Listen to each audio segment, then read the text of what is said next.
ભક્તો, ભગવાન શ્રી કૃષ્ણ કહે છે કે એક સ્ત્રીના જીવનમાં પુત્ર સુખ કોને મળે છે અને કોના ભાગ્યમાં નથી હોતું, તેના પાછળ બહુ ઊંડું રહસ્ય છુપાયેલું છે.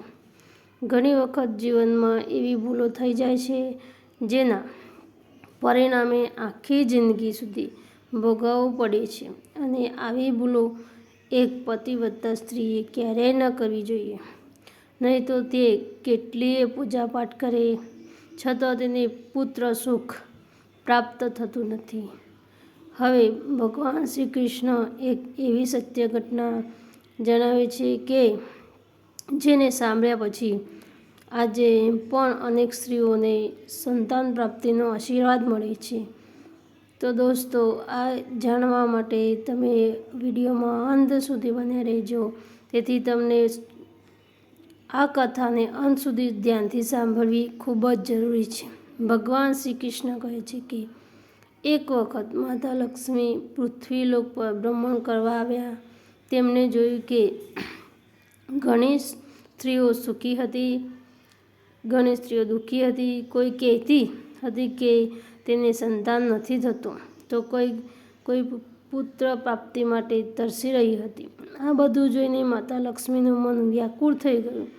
તેઓ તરત જ ભગવાન વિષ્ણુ પાસે ગયા અને બોલ્યા, હે પ્રભુ, આજે મેં પૃથ્વી પર ઘણું દુઃખ જોયું.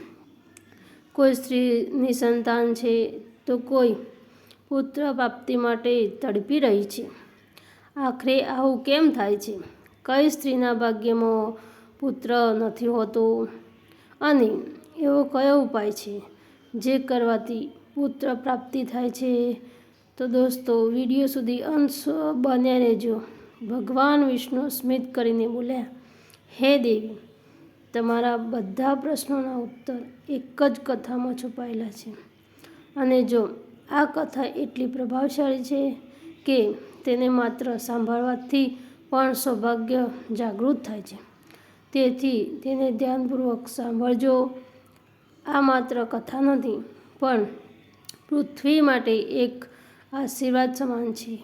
એટલે જ એની માતા લક્ષ્મી બોલ્યા, હે પ્રભુ, હું સંપૂર્ણ શ્રદ્ધા સાથે સાંભળવા તૈયાર છું. કૃપા કરીને કથા શરૂ કરો. અને ભગવાન વિષ્ણુએ કથા શરૂ કરી. તો દોસ્તો, આ કથા સાંભળવા માટે અંત સુધી બન્યા રહેજો. એક ગામમાં એક બહુ મોટો શેઠ રહેતો હતો. શેઠ પોતાની પત્નીને બહુ પ્રેમ કરતો હતો. શેઠને 2 પુત્રો હતા. મોટો પુત્ર શાંત, સચ્ચાઈ અને ઈમાનદાર સ્વભાવનો હતો. તેની પત્ની પણ ખૂબ સંસ્કારી અને સેવાભાવવાળી હતી. તે આખા ઘરના કામ કરતી, એકલી જ કરતી. છતાં સાસુ તેને હંમેશા અપમાનિત કરતી હતી. બીજી તરફ નાનો પુત્ર ખૂબ ખરાબ સ્વભાવનો હતો અને તે ગામમાં લોકો સાથે ઝઘડા કરતો, છોકરીઓને પરેશાન કરતો અને ખોટા કામોમાં લાગેલો રહેતો. થોડા સમય પછી મોટી વહુ ગર્ભવતી થઈ.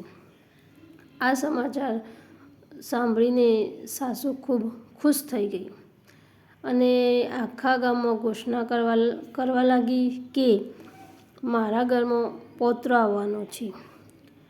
હવે તે મોટી વહુને કોઈ કામ કરાવતી નહોતી. સમય આવ્યો અને મોટી વહુએ જોડિયા પુત્રોને જન્મ આપ્યો. તે તો બહુ ખુશ થઈ ગઈ. સાસુ ખુશીમાં પાગલ થઈ ગઈ. હવે તે વહુને ઘરની માલકીનનું સન્માન આપવા લાગી. એ જ દરમિયાન નાનો પુત્ર એક સુંદર યુવતી રાધિકાને પ્રેમ કરતો હતો. યુવતીનું લગ્ન બીજા યુવક સાથે થવાનું હતું, પરંતુ નાનાએ જબરજસ્તી તેને બગાડી જઈ મંદિરમાં લગ્ન કરી લીધા. ભગવાન વિષ્ણુ માતા લક્ષ્મીને કહે છે, હે દેવી, હવે આ રાધિકાની કથામાં જ તમારા બધા પ્રશ્નોના ઉત્તર છે, માટે તમે ધ્યાનથી સાંભળજો. અને મિત્રો, તમે પણ ધ્યાનથી સાંભળજો. લગ્ન પછી રાધિકા આખો દિવસ ઘરનું બધું જ કામ કરતી હતી. છતાં સાસુ અને મોટી વહુ તેને હંમેશા અપમાનિત કરતા હતા. એક દિવસ સાસુ મંદિર ગઈ હતી અને રાધિકા રસોઈ બનાવી રહી હતી. ત્યારે એક સાધુ ભોજન માંગવા આવ્યા. રાધિકા ડરી ગઈ અને બોલી, મહારાજ, મારી સાસુ ખૂબ કઠોર છે. જો તેણે તમને ભોજન કરતા જોઈ લીધા તો મને બહુ મારશે. સાધુ બોલ્યા, બેટી, હું ખૂબ ભૂખ્યો છું, થોડું ભોજન આપી દે. રાધિકાનું હૃદય દ્રવ્યું ગયું. તેણે પોતાના ભાગનું ભોજન સાધુને આપી દીધું. એ દરમિયાન સાધુએ મોટી વહુને જોઈને કહ્યું, તને આ વખતે સુંદર પુત્રી થશે, જે તમારા ઘરમાં સુખ અને સમૃદ્ધિ લાવશે. પછી સાધુએ રાધિકાને કહ્યું, બેટી, તારી પ્રથમ સંતાન પણ પુત્રી જ હશે. થોડા સમય પછી સાસુ આવી ગઈ અને સાધુને ભોજન કરતો જોઈને ગુસ્સે ભરાઈ ગઈ. તેણે સાધુને ઘરમાંથી કાઢી દીધા અને રાધિકાને ખૂબ અપમાનિત કરી. સમય પસાર થયો અને મોટી વહુને પુત્રી થઈ, પરંતુ સાસુએ ગુસ્સામાં તે નિર્દોષ બાળકીને જંગલમાં છોડી આવી. આ જોઈને રાધિકા ડરી ગઈ. તેને સમજાઈ ગયું કે જો તેને પણ પુત્રી થશે તો સાસુ એ જ કરશે. પછી રાધિકાને પણ પુત્રી થઈ. તેણે પોતાની દીકરીને બચાવવા માટે ચૂપચાપ અનાથાલયમાં મૂકી આવી. અને દોસ્તો, આગળ જાણવા માટે વિડીયોમાં અંત સુધી બન્યા રહેજો. પછી એક દિવસ રાધિકાને ખબર પડી કે ફરીથી તેને પુત્રી જ થવાની છે. સાસુએ ગુસ્સામાં તેને ઘરમાંથી કાઢી મૂકી. રાધિકા પોતાના માયકામાં ગઈ. ત્યાં તેની સખી સુષમાએ તેને માધવી નામની સ્ત્રીની વાત કહી. માધવી પોતાના પતિ પ્રત્યે વફાદાર નહોતી. તેણે ઘણા પુરુષો સાથે સંબંધ રાખ્યા અને તેના કારણે તેના પ્રથમ પતિએ આત્મહત્યા કરી લીધી હતી. પછી માધવીને વર્ષો સુધી સંતાન નહોતું થયું. અંતે એક ઋષિએ તેને સમજાવ્યું કે મનુષ્યને પોતાના કર્મોનું ફળ જરૂર મળે છે. દેવ ઋષિએ રાધિકાને પણ સમજાવ્યું કે સંતાન પ્રાપ્તિ માત્ર ઉપયોગથી નથી મળતી, પરંતુ સારા કર્મોથી મળે છે. જે લોકો બીજાને દુઃખ આપે છે તેમના જીવનમાં સુખ ટકતું નથી. અને દોસ્તો, આગળ જાણવા માટે વિડીયો સુધી અંત સુધી બન્યા રહેજો.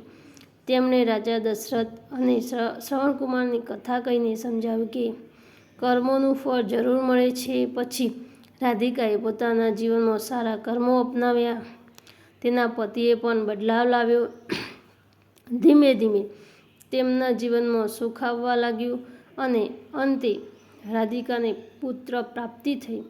ભગવાન વિષ્ણુ અંતમાં માતા લક્ષ્મીને કહે છે, જે સ્ત્રી અથવા તેનો પતિ ખરાબ કર્મ કરે છે, બીજાનું દિલ દુભાવે છે અથવા અન્યાય કરે છે, તેને જીવનમાં સુખ અને સંતાન પ્રાપ્તિમાં મુશ્કેલીઓ આવે છે.